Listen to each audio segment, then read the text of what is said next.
정말 감사한 일이에요.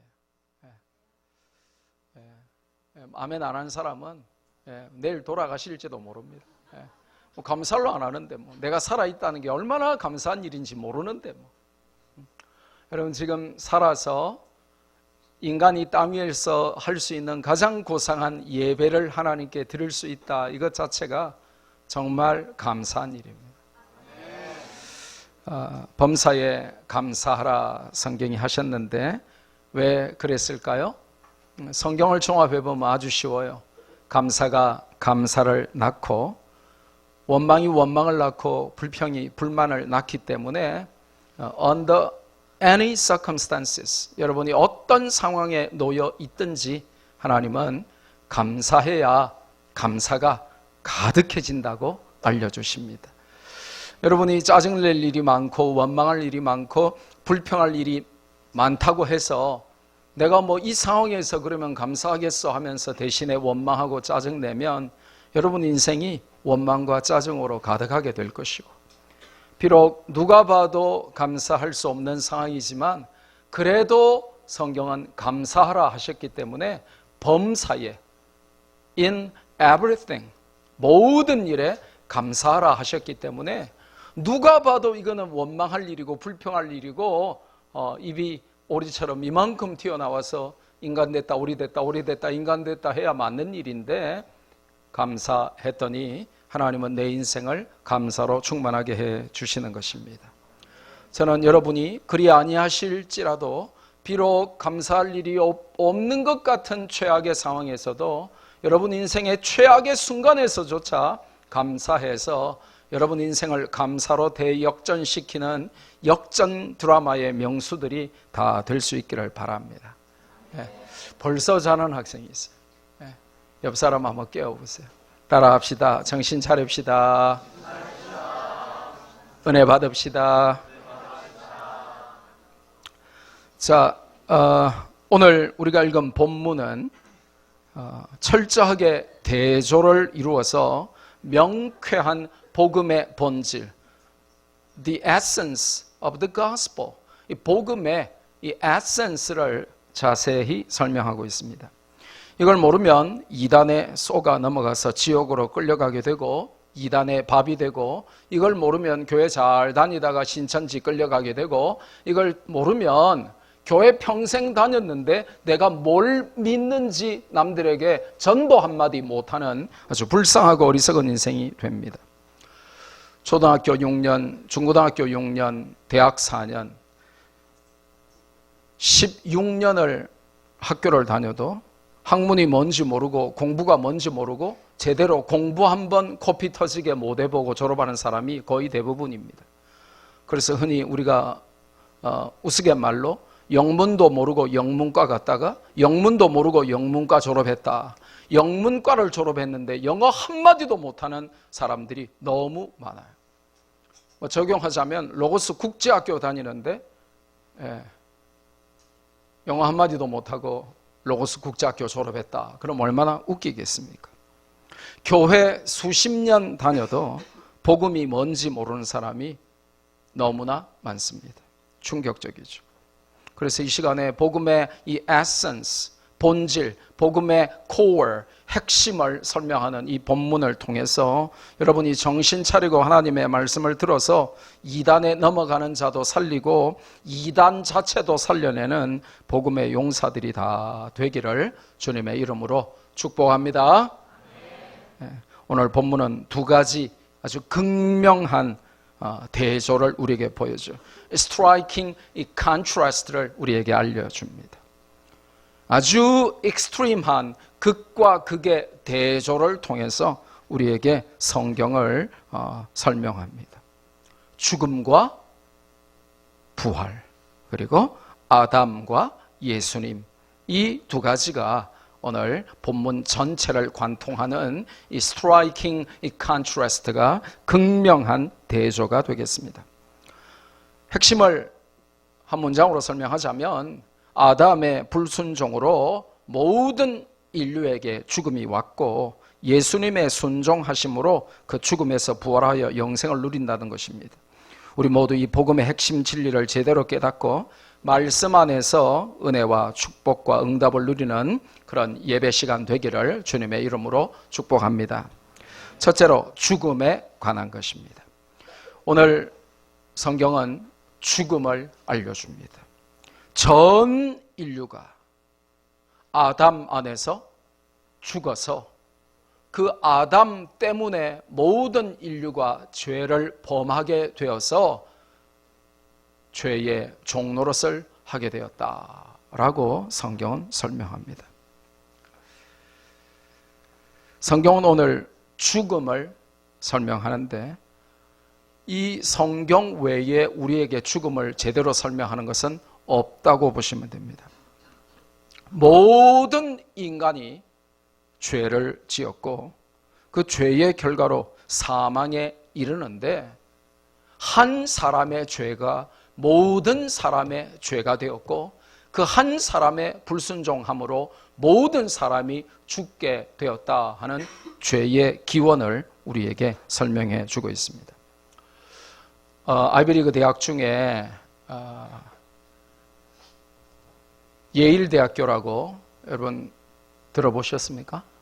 예일대학교에 가면 지난 17년간 예일대학교 최고의 명강의로 알려진 강의가 하나 있어요.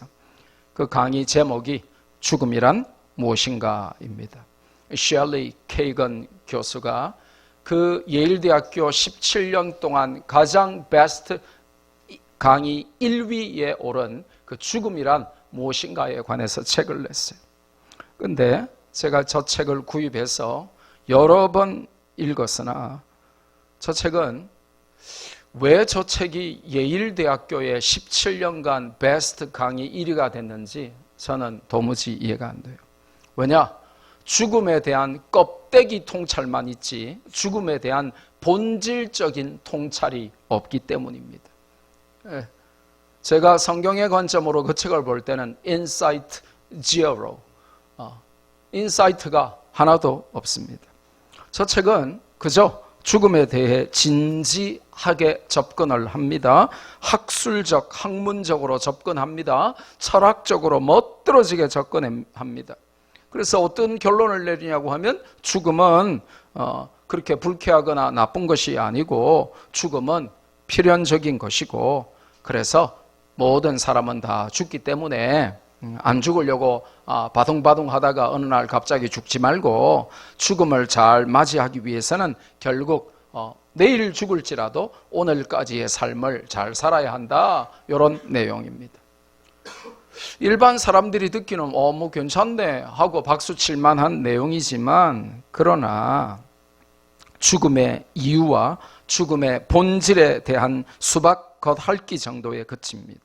죽음의 결과에 관해서도 침묵합니다. 사후 세계를 말하지 않는 것입니다. 그게 바로 사기입니다. 여러분, 죽음에 관하여 장래 지도사들이 죽음학 이걸 배우면서 죽음에 관하여 멋들어지게 말할 수 있습니다. 그러나 왜 죽는지, 죽고 나면 어떻게 되는지에 관하여 사후 세계의 죽음의 결과를 말하지 않으면 그것은 그냥 미사여구에 불과하고 그냥 사기질에 불과하다는 것입니다. 여러분, 히브리서 9장 27절 정말 중요한 성경인데 다 외워야 됩니다.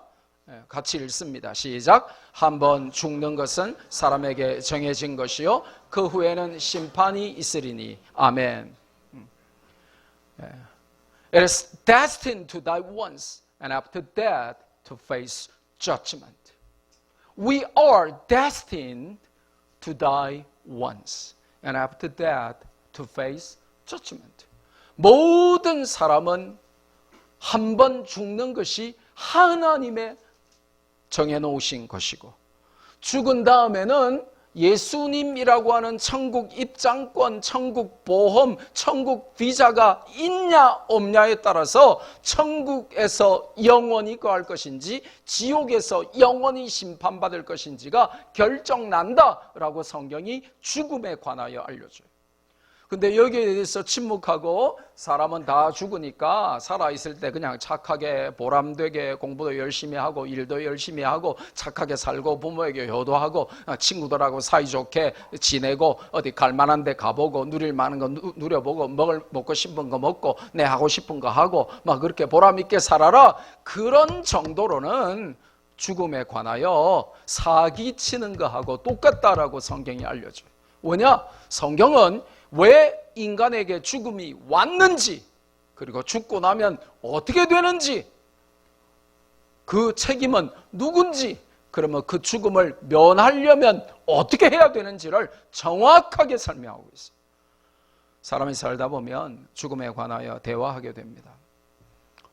사람이 조금만 진실되고 진지하면 마냥 인생에 대해서만 말할 수 없고 삶에 대해서만 말할 수 없고 반드시 조금이라도 진실되고 진지한 사람이라면 죽음에 관하여 이야기하게 됩니다. 그럴 때 여러분은 복음의 핵심을 모르면 왜 죽음이 왔는지, 죽음이라고 하는 것이 무엇인지, 그리고 그 죽음의 종류는 무엇인지, 그 죽음의 결과는 무엇인지, 그 죽음을 피하려면 어떻게 해야 되는지를 말할 수 없다면 죄송합니다. 여러분은 세상에 속아서 복음의 핵심도 모르고 교회 다니는 척만 하다가 복음의 정말 중요한 것을 나도 모르고 남에게 전하지도 못하고 살게 되는 것입니다. 그래서 오늘 성경 본문을 제대로 알아야 돼요. 그래서 여러분은 설교를 제대로 들어야 돼요. 눈부터 감고 잠부터 자려고 하면 안 돼요. 여러분 하루 종일 얼마나 피곤하게 공부했는지 압니다. 그런데 제가 늘 말했죠. 옛날에 우리가 어릴 때 목사님들은 예배 시간에 자는 사람을 향하여 큰 죄를 지었든지 큰 죄를 짓고 있든지 마지막 하나 남은 거 뭐죠? 큰 죄를 지을 인가이다. 그렇게 혼을 내셨어요. 그래서 여러분 예배 시간에는 뺨을 때리더라도 혓바닥을 뽑더라도 옆 사람을 꼬집더라도 머리를 한 대 쥐어 박더라도 아니면 하다못해 아래 보니까 누가 뒤에 가서 서 있던데 뒤에 가서 서 있더라도 하나님 말씀 들으면서 주무시는 일은 없기를 바랍니다. 로마서 5장 12절 오늘 본문은 죽음의 기원을 정확하게 밝히고 있죠. 성경은 죄와 죽음의 기원을 밝히는 유일한 책이기 때문에 그렇습니다. 로마서 5장 12절 너무 중요하기 때문에 여러분 성경에 밑줄 그어가면서 큰 소리로 정확하게 또박또박 크게 하나하나 여러분 액센트 넣어가지고 정확하게 한번 읽어봅시다. 시작. 그러므로 한 사람으로 말미암아 죄가 세상에 들어오고 죄로 말미암아 사망이 들어왔나니 이와 같이 모든 사람이 죄를 지었으므로 사망이 모든 사람에게 이르렀느니라. 이 문장 한 문장 전체를 짧게 표현하면 뭐예요? 사망이 오는 이유가 죄 때문이다. 한 사람이 죄를 지었는데 모든 사람이 죄의 결과를 같이 누리게 되었다. 이게 핵심이 아니겠습니까? 첫째로 죽음에 관하여 우리가 알아야 할 것이 바로 대표성의 원리입니다. 한 사람의 죄가 모든 사람의 죄가 되었다 하는 이 대표성의 원리를 모르면 아니 왜 아담이 죄를 지었는데 내가 지옥 가야 돼?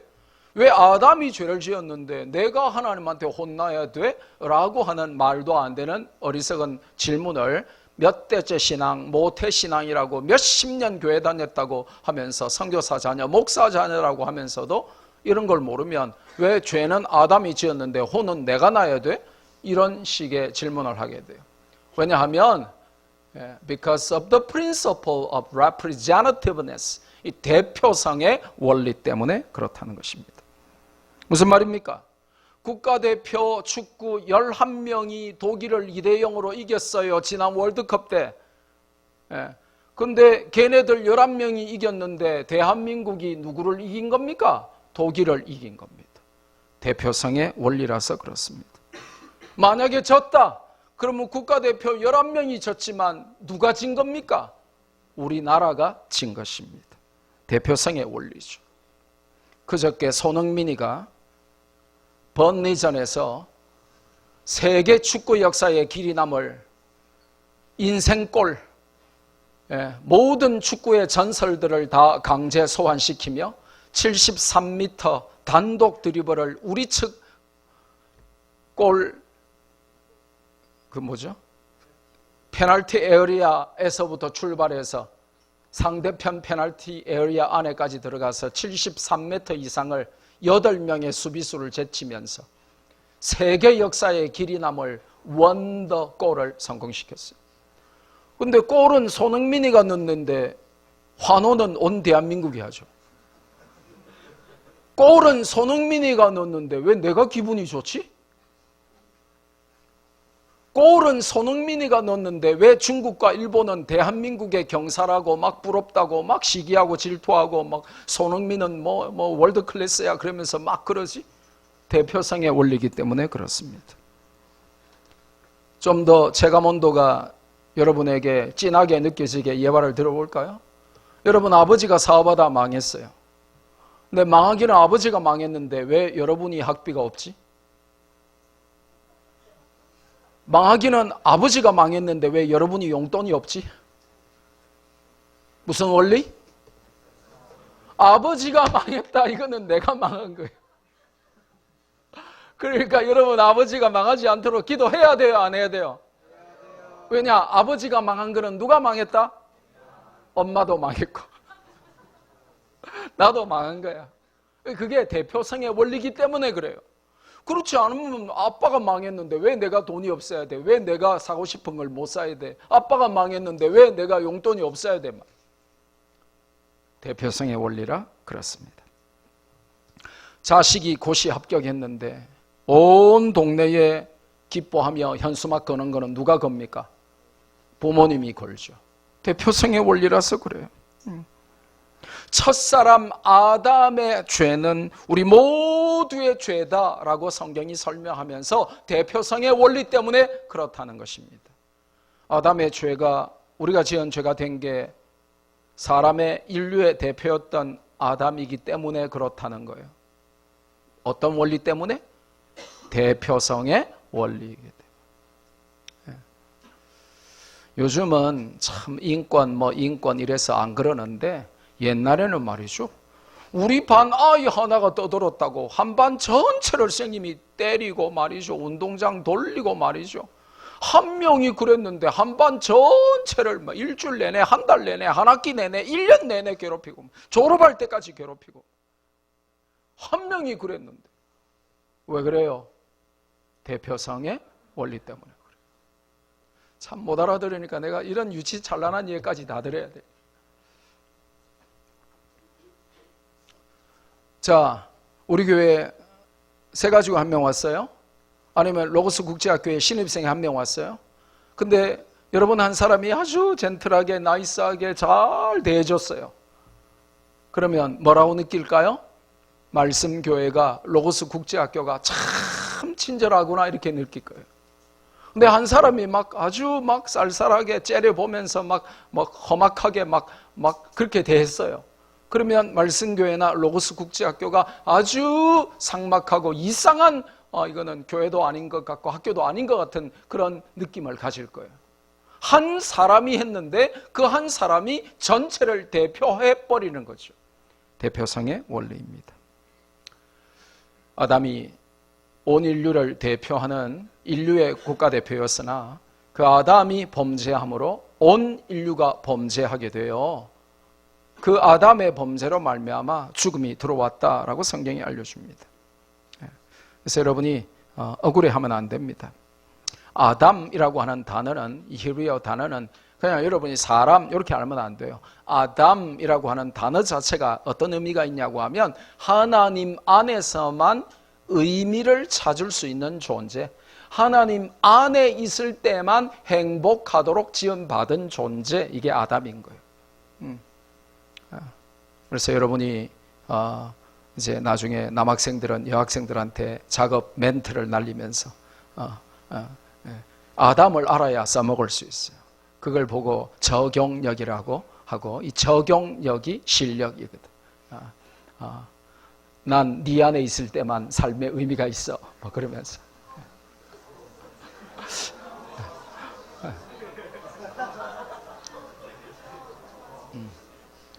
보세요, 여러분이 아담이라고 하는 그 단어 뜻만 알아도 갑자기 남친이 생기고 여친이 생기고 막 결혼에 성공하고 막 그럴 수 있어요.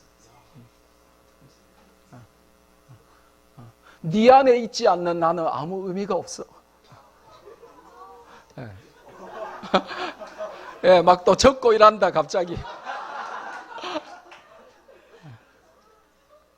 아담은 뭐냐? 하나님 안에서만 존재의 의미가 있고 하나님 안에 있을 때만 행복하게 지원받은 존재였던 거예요.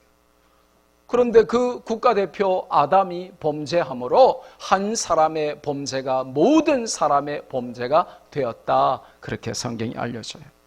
죽음에 관하여 우리가 알아야 할 두 번째 원리는 책임성의 원리입니다. 뭐라고요? 죄는 마귀 때문이고 그 마귀에게 속은 인간의 책임이지 하나님이나 선악과의 책임이 아니다 하는 것입니다. 전도하다 보면 가끔 죄의 기원과 책임을 선악과와 선악과를 만든 하나님께 돌리는 어리석은 사람들을 만납니다. 논쟁하기 좋아하는 사람들하고 전도해보면 참 재밌어요. 아니 하나님이 선악과를 안 만들었으면 인간이 그걸 안 따먹고 안 타락해가지고 지옥 안 갈 건데 왜 하나님이 선악과를 만드셨습니까? 그러니까 선악과를 만든 것 자체가 하나님의 실수요 하나님 책임 아닙니까? 그러면서 선악과를 만든 자체가 책임이고 선악과를 만든 하나님께 귀책 사유가 있다고 그렇게 정죄하는 것이죠. 그는 뭐하고 똑같냐고 하면 사람을 죽여놓고 총칼을 만든 사람을 원망하는 것입니다. 총을 안 만들었으면, 칼을 안 만들었으면 내가 안 죽였을 것인데 누군가가 총을 만들고 칼을 만들어서 내가 죽였기 때문에 나는 책임이 없고 총과 칼을 만든 사람에게 책임을 돌려버리는 것이죠. 그것은 마치 감옥에 와서 감옥과 법을 만든 사람을 원망하는 것과 똑같죠. 감옥이 없었으면 내가 감옥에 안 왔을 건데 이런 법이 없었으면 내가 그 법에 저촉되어서 재판받고 감옥에 오는 일은 없었을 것인데 하고 범죄한 자신에게 책임을 돌리지 않고 어떤 법이나 사회나 문화나 어떤 다른 어떤 요소에 책임을 돌리게 되는 것이죠. 하나님은 인간을 만드실 때에 로봇으로 만들지 아니하시고 자유의지를 가진 자유시민으로 만드셨어요.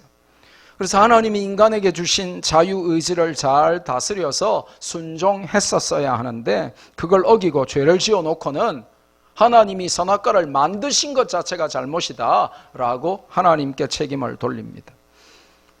그래서 하나님을 원망하면 안 됩니다. 마귀를 원망해야죠. 자유의지를 잘 다루지 못하고 불순종한 인간의 타락과 인간의 잘못된 선택을 탓해야 되는 것인데 말이죠. 교통사고 내놓고는 남편이 당신이 왜 나에게 차를 사줬냐 이러면서 차를 원망하고 또 남편은 너무 사랑스러워서 원망 못하면 현대자동차에게 소송을 걸어가지고 현대자동차가 차를 만들었기 때문에 내가 그 차를 운전하다가 사고 났다고 자동차 회사에 소송하고 막 그러지. 여러분 이게 여러분 웃지만 이런 일이 지금 사회에 비일비재합니다. 쥐가 담배 피워가지고 폐암 걸려놓고 담배 회사를 상대로 수십억 수백억 천문학적인 소송하는 바보들도 많아요.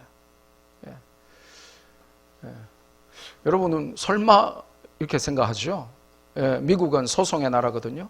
쥐가 담배 피워가지고 암 걸려놓고는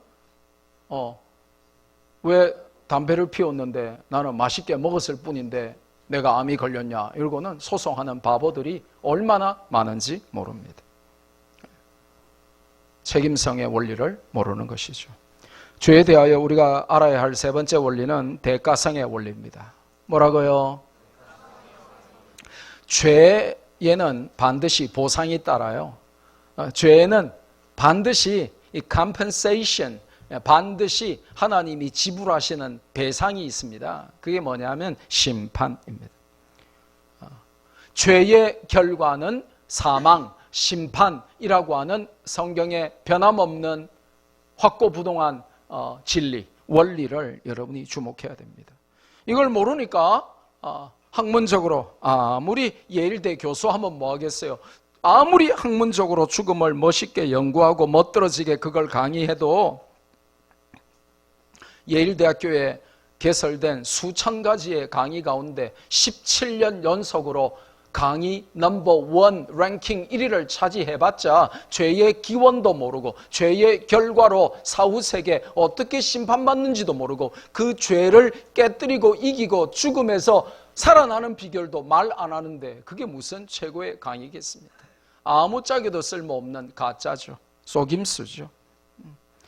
그렇게 죽음을 학문적으로 잘 연구하고 강의해도 죽음이 왜 왔는지 모르게 되고 그 죄의 결과가 뭔지도 모르게 되고 결국은 답이 없는 강의만 하고 있더라는 것입니다. 세계 최고의 강의라고 하는 것이.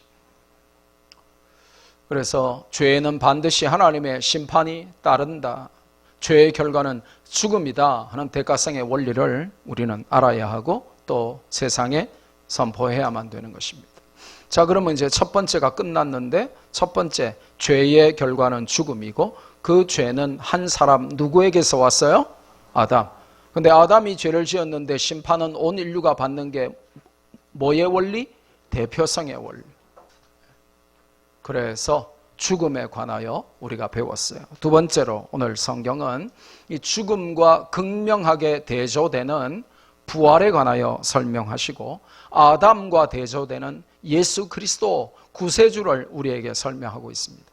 온 인류가 예수님 안에서 부활하여 왕노릇하게 되었다 하는 것이 성경의 에센스 중에 에센스, 핵심 중에 핵심이다. 그렇게 성경이 알려줍니다.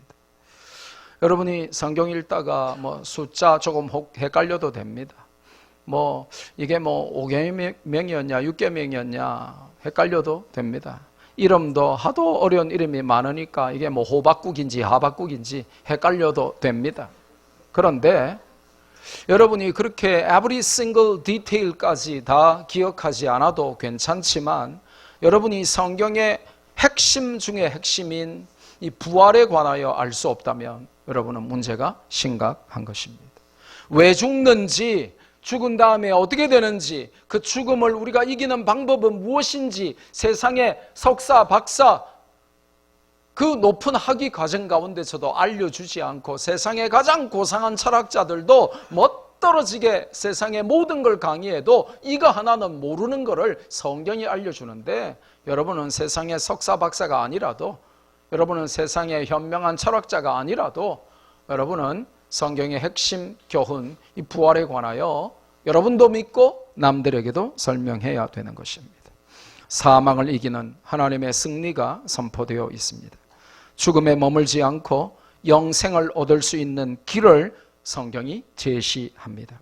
하나님의 사랑과 긍휼과 은혜가 그리스도 안에서 하나님의 원수를 자녀로 삼으시고 죄인을 의인으로 만드시는 내용이 등장합니다. 자, 오늘 본문에 보면 이 대조가 나와요. 두 가지를 살펴보려고 합니다. 첫째로는 대조입니다. 이 contrast죠. 한 사람 아담의 불순종과 그와 극명하게 대조되는 한 분 예수님의 순종으로 말미암는 결과가 오늘 대조되고 있다는 것입니다. 불순종, 죄, 사망 이 공식과 순종의 영생 이 공식이 대조되고 있어요. 한번 따라 합시다. 불순종, 죄, 사망, 순종의 영생. 이 두 공식이 극명하게 대조된다고요. 뭐라고요? 불순종, 죄, 사망 이 공식과 순종의 영생 이 공식이 대조되고 있단 말이에요. 불순종은 하나님 앞에 보시기에 뭐다? 죄다. 그 죄의 결과로 뭐가 왔다? 사망, 죽음이 왔다. 그런데 예수님이 순종하니까 그거는 하나님 앞에 뭐다? 의. 그래서 영원히 죽어야 할 자들이 영생을 누리게 되었다. 바로 그거죠. 다시 한번 따라 합시다. 불순종, 죄 사망, 순종의 영생. 그 두 가지가 대조되고 있는 게 성경을 통하여 깨달아지고 믿어지기를 주님의 이름으로 축복합니다. 그래서 한 사람 아담은 불순종하여 죽이는 자, 망하게 하는 자가 되었고, 한 분 예수님은 순종함으로 살리는 자, 흥하게 하는 자가 되었다는 것입니다. 그럼 우리는 도전받아야 되겠죠. 그럼 우리는 어떤 존재가 되어야 되겠냐? 우리도 순종함으로 나도 살고 남도 살리는 자로 살아야 되겠죠. 할렐루야.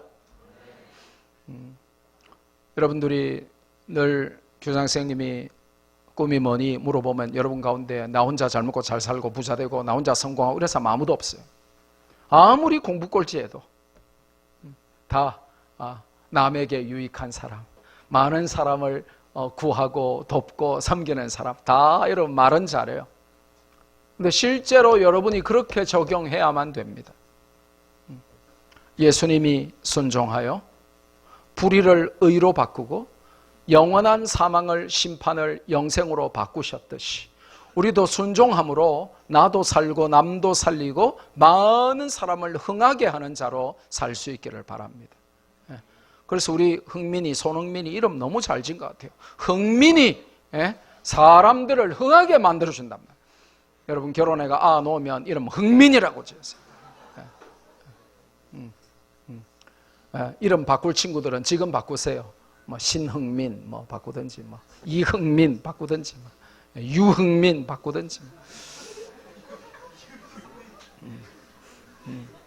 나 혼자 잘 먹고 잘 사는 거 그거 아무짝에 쓸모없고 성경적이지 않단 말이에요. 여러분 가운데 부자 되고 싶다 이런 사람 많은데 그거는 쫄딱 사업하다 망한 아버지의 한을 풀어주기 위해서가 아니라 하나님이 주시는 그 물질을 가지고 수많은 영혼에게 오병이어처럼 하나님의 도구로 그걸 내놓아서 이 땅에 수많은 영혼들, 수만 명, 수십만 명, 수백만 명을 살리는 오병이어 같은 이 기적의 축복의 통로가 되고 싶다. 그런 신앙 고백이 여러분에 있어야 되는 거예요.